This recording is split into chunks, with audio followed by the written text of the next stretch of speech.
Okay, welcome back. Time for your business fix. Now, the education sector is set to be one of the biggest winners in the budget for the next financial year, with the National Assembly Budget and Appropriations Committee proposing sweeping increases in the sector's state department's allocations.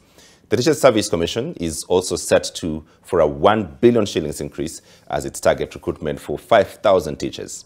Judith Cherono now brings us the latest on the budget for the financial year 2023.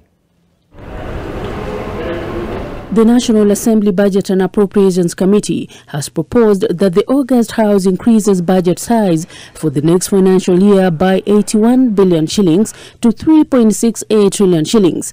In its report on expenditure and revenue estimated for the next financial year, the committee proposes that planned recurrent expenditure be enhanced by 56.5 billion, while the development expenditure will be increased by 24.2 billion.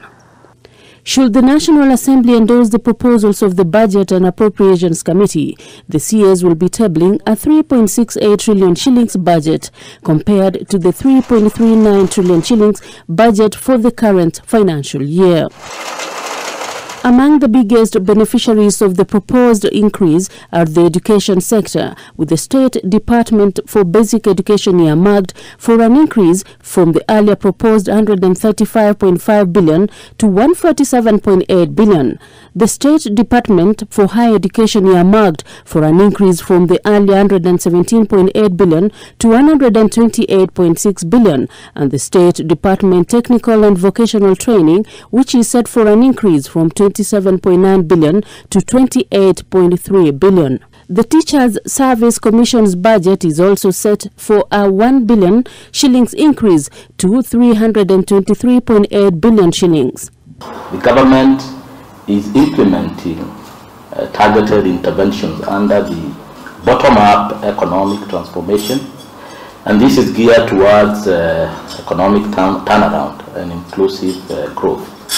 In this regard, we are working to increase investment in at least 5 sectors: the agriculture, transformation, micro, small and medium enterprises, housing and settlement, healthcare, and digital superhighway. Other winners in the proposal tabled by the House Committee are the State Department for Roads, whose budget for the next financial year is set for an increase from the earlier proposed 245.5 billion to 249.7 billion. The Parliament's budget is set for an upward revision from 30.8 billion to 31.7 billion shillings, while that of the Judiciary is set for a modest increase from 22.9 billion to 23 billion shillings.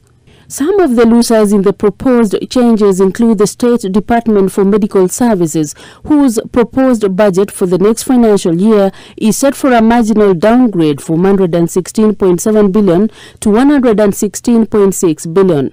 The State Department for Sports is also set for a downgrade in its budget for the next financial year, from 17.8 billion to 17.7 billion.